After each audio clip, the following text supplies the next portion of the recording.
Produced by Shatakshi collection Sihora fashion और style की दुनिया का एक अनोखा कलेक्शन लेकर आया है एकमात्र शताक्षी लेडीज कलेक्शन। ठेकेदार का अश्लील गाली गलौज वाला audio viral.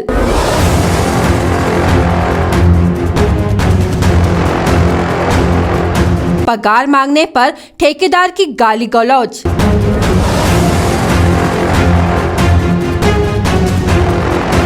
Alpha infrastructure company Nanded के ठेकेदार के खिलाफ मामला दर्ज। क्या कामगारों को मिलेगा न्याय?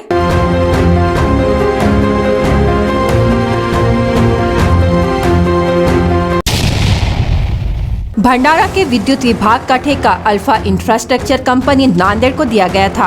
कंत्राटी कामगार मालबते ने उन्हें पेमेंट के लिए कॉल किया था, लेकिन ठेकेदार विशाल सूर्यवंशी ने अश्लील गालियां दी, जिसके कारण कामगार और उनके परिवार के भावनाओं को ठेस पहुंची। उन्होंने इस विषय को लेकर मोहाड़ी पुलिस स्टेशन में कलम 504 और 506 के तहत तकरार दाखिल की गई है। साथ ही कंत्राटी कामगार ने आरोप लगाया है कि अल्फा इंफ्रास्ट्रक्चर कंपनी के ठेकेदार विशाल सूर्यवंशी नियम के अनुसार 15 से 16 हजार रूपए देना चाहिए, लेकिन कामगारों का हक मारकर 9 से 10 हजार रूपए दिया जाता है। इतना ही नहीं, नेशनलाइज बैंक से ना करते हुए फोन से पेमेंट किए जाने का आरोप कंत्राटी कामगारों ने लगाया है। इससे यह समझ में आता है कि कामगारों का हक का पैसा मारकर अल्फा इंफ्रास्ट्रक्चर कंपनी लाखों का घोटाला कर रही है। इसकी शिकायत कई बार की जाने की बात कामगारों ने बताई है, पर विद्युत विभाग की ओर से कोई भी कार्रवाई नहीं की गई है। स्वतंत्र विद्युत कंत्राटी कामगार संगठन ने इस विषय को लेकर कार्यकारी अभियंता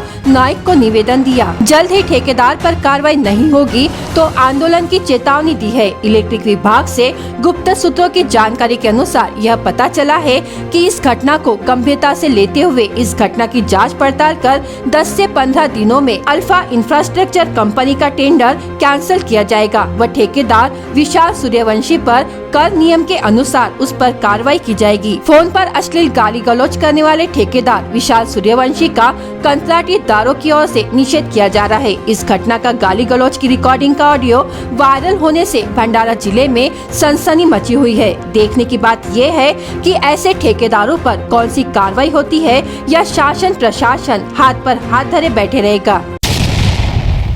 नमस्कार, मी कमलेश सेवकराम मारबते मोहाडी इथं राहणार आहे आणि महावितरणमध्ये गेली 5 वर्ष झाली मी यामध्ये काम करत आहे कंत्राटी पद्धतीवर। मुद्दा माझा असा आहे की ठेकेदार येतात आणि बदलतात। त्याच्या अगोदर दुसऱ्या ठेकेदाराजवळ मी काम करत होतो 2 वर्ष झाले। विशाल सूर्यवंशी हा अल्फा इंटरप्राइजेसचा जो ठेकेदार आहे त्याच्याकडे मी तो ठेकेदार बदलला आणि त्याच्याकडे मी काम करून राहिलो। त्यानंतर त्यांनी माझीच तसेच बाकी सर्व कामगारांची आर्थिक पिळवणूक सुरू केली।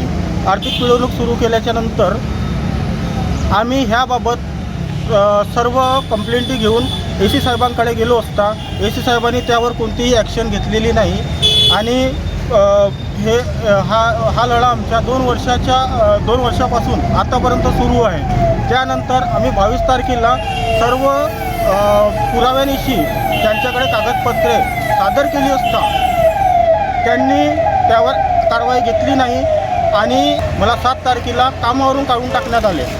मी याबाबत त्या विशाल सूर्यवंशी ह्या अल्फा इंटरप्राइजेसच्या मालकांना फोन केले असता त्यांनी मला असं म्हटलं की माझी मर्जी म्हणे, मी कोणाला काढीन आणि कोणाला टाकीन म्हणे। नियमानुसार असं आहे की जुन्या कामगारांना काढता येत नाही आणि नवीन कामगार तिथं टाकता येत नाही। त्यांनी नवीन कामगार टाकला आणि जुन्या कामगाराला काढून टाकलं। मी यावरही काही बोललो नाही।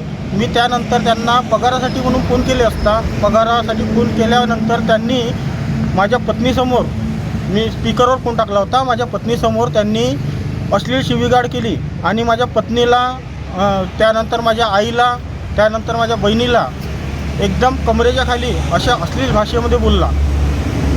यावर मी आता AC साहेबांकडे जात आहे आणि त्यावर मी FIR नोंदवली। FIRवर लिहिलं आहे की त्यांनी मला मारण्याची धमकी दिली आहे, तर ते FIR मी त्या पोलीस स्टेशनमध्ये टाकली आणि त्यानंतर अश्लील शिवीगाळ केली याची तक्रार त्यामध्ये टाकलेली आहे। आमचा पगार आता सध्याच्या परिस्थितीमध्ये 15 ते 16 हजार रुपये पगार आहे। परंतु तो आम्हाला 10,000 पेमेंट फोनपेद्वारे करते. ते नियमाच्या विरुद्ध आहे. कारण की जेव्हा त्याला कॉन्टॅक्ट मिळालं त्या कॉन्टॅक्ट लेटरवर लिहिलं आहे की हा पेमेंट इतका करावा लागेल.